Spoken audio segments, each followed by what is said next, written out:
আমি মোহাম্মদ রহিদুল ইসলাম। আমার বাসা হচ্ছে নিসপাড়ার সর্দারপাড়া। ঘটনার সময় আমি আমার বাড়ির পাশেই ঘটনাটা হয়। আমি বাড়ি থেকে বের হওয়াতেই আমাকে মানে প্রতিপক্ষ মানে আহ, আমাকে জোর জবরদস্ত করে আমাকে মানে ময়দানে নিয়ে যায়, আমাকে মারধর করে, কারা এমনকি এগুলো? আমার মাথা ফাটায় দেয়। এর নাম হচ্ছে আমাকে মানে রেজাউল আর ইয়া আকজর, এই দুজন মিলে আমার মাথা ফাটায় দিছে, এমনকি আমাকে মারধর করছে। এমনকি আরও অনেক সন্ত্রাসী রূপে তারা আমাকে হামলা করেছে, আরও হামলা করবে বলে আবার হামলা করবে আমার উপরে। এখন আমার নিশ্চয়তা মানে জীবনের নিশ্চয়তা নিয়ে আমি আশঙ্কায় আছি। এখন এই বিষয়টা আপনারা একটু বিষয়টা দেখবেন আমার দিকে, বিষয়টা একটু দেখি। আচ্ছা, আপনার নাম কি জানি বললেন? আমার নাম হচ্ছে মোহাম্মদ রহিদুল ইসলাম। আচ্ছা, গ্রামের নাম? গ্রামের নাম হচ্ছে নিসপাড়া সর্দারপাড়া। আচ্ছা, থানা?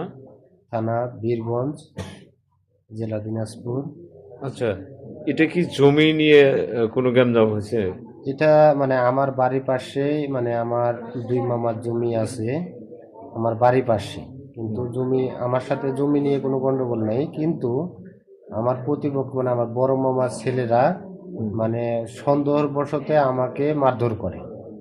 কারণ ও, এই বিষয়ে আমি তো তাদের সাথে কখনো লাগতে জানি না, তাদের সাথে আমার ঝগড়া বিরোধ নাইও, কিন্তু তারা জোর জবরদস্তভাবে আমাকে সন্দেহবশতে আমার মাথা ফাটাই দেয়, এমনকি রক্তাক্ত করে আমাকে আ- হসপিটালে আ- থাকতে হচ্ছে। আপনারা কয়জন হাসপাতালে ভর্তি আছেন? এখন আমি, আমার আম্মাও বেরিয়েছে, মানে ওরা প্রতিহিংসা মিলে আমার আম্মাকেও মারছে, মানে আমাকে মারতেছিল। সে অবস্থা আমার আম্মা বাধা দিচ্ছিল। হুম, আমার আম্মাকেও মারছে রেজাউলে, হুম। তার ফুপু হয়।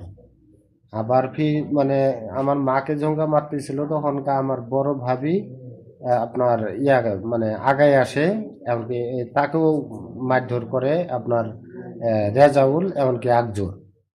তার ফুপুর গায়েও হাত তুলছে, তার মানে ভাবির গায়ে, আমার গায়েও, মানে আমার। এখন আমার মূল বক্তব্য হচ্ছে যেহেতু আমাকে মারছে, তারপরও আমার অতটা ইয়া নাই, কেননা আমার আম্মার গায়ে হাত তুলছে। এটাই আমি একটা প্রশাসনের কাছে বিচার চাচ্ছি আইনীয় ব্যবস্থা অনুযায়ী। এটা আপনারা সকলেই আছেন, এটা আপনারা আইনের প্রক্রিয়া যেটা মানে বিচার হয় আপনি এটা আমাদের করে দিবেন, এটা আশা করি আপনাদের কাছে আমি একটা। মানে মিশন লক্ষ্য করে নিয়ে করতে ওরা মারার প্ল্যান নিয়ে ওরা ছিল, আমি তো এটা কারা জানতাম ওরা? না। আমার বড় আব্বা, বড় আব্বার কি নাম? নাম হলো সাদরুল, হুম, আকজর, রেজাউল, আর গ্রামের ওদের কোটার লোক, গ্রামের লোকগুলা দিয়েই আমাকে মারাইছে। আচ্ছা। মাথা যেটা দিছে এটা আমার কে দিছে বলতে পারবো না, যে পায়ে যে মারছে আমার ওদের গ্রামের লোকে, বাইরের লোকে। ও, এখানে আপনাদের জমি নিয়ে গ্যাঞ্জাম, তাই না? জমি নিয়ে। আচ্ছা, আপনারা আপনার কোন জায়গায় সমস্যা হয়েছে? আমার এই ডান পাটা হুম। আর এই মাথা, হাতে মাথা। লাগছে, হাতে কিন্তু কম, ডান পাটা। আসসালামু আলাইকুম। আমার নাম মোহাম্মদ ইলিয়াস আলী। আমার নাম মোহাম্মদ ইলিয়াস আলী। আমার আমার গ্রাম মিসপাড়া মিশন, আমার বাসা। আমি আমার বাবার একটা সম্পদ দীর্ঘদিন ধরেই আমরা খেয়ে আসতেছি। আমাদের যদি কাগজপাতি মনে করেন খারিজ, খাজনা খারিজ, রেকর্ড, চলমান রেকর্ড সহ আমাদের আছে। তার সত্ত্বেও আমি 144 ধারা একটা মামলা করছিলাম। এই মামলার মনে হয় নোটিশও আসছে। নোটিশ আমি এখন পাই নাই, কিন্তু ওই জমিতে আমার ভুট্টার গাছ লাগানো আছে।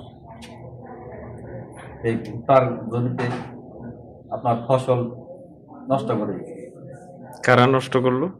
নষ্ট করলো আকজর, রেজাল, সাদরুল, আর হামিনুল, ইসা, ইসমাইল,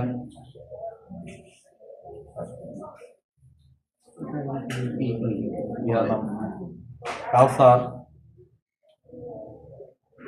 আচ্ছা, মানে এরা যখন ভুট্টা নষ্ট করতে যায় তখন আপনারা কোথায় ছিলেন? আমরা তখন এই বাধা দিতে গেছিলাম। আচ্ছা, আমরা বাধা দেওয়ার পরে আমাদেরকে 8 জনকে আহত করে দিয়েছে। 25 জন ছিল, ও, 20-25 জন আসছে ওনারা। আর আমরা 8 জনের ইয়ার ভিতরে আমাদেরকে 8 জনকে ইয়া করে দিয়েছে, আহত করে দিয়েছে। 2 দিনের তো মনে করেন একদম অবস্থা খুব খারাপ, মাথা ফাটায় মনে করেন ইয়ে করে দিয়েছে। আমাদের 2টা রোগী খুব সিরিয়াস, হয়তো আমাদেরকে এখন মানে দিনাজপুর না রংপুরে পাঠাইতে, এটা আমি এখনো মানে শিওর দিয়ে হইতে পারছি না। আপনাদের যতদূর সম্ভব আমার মনে হয়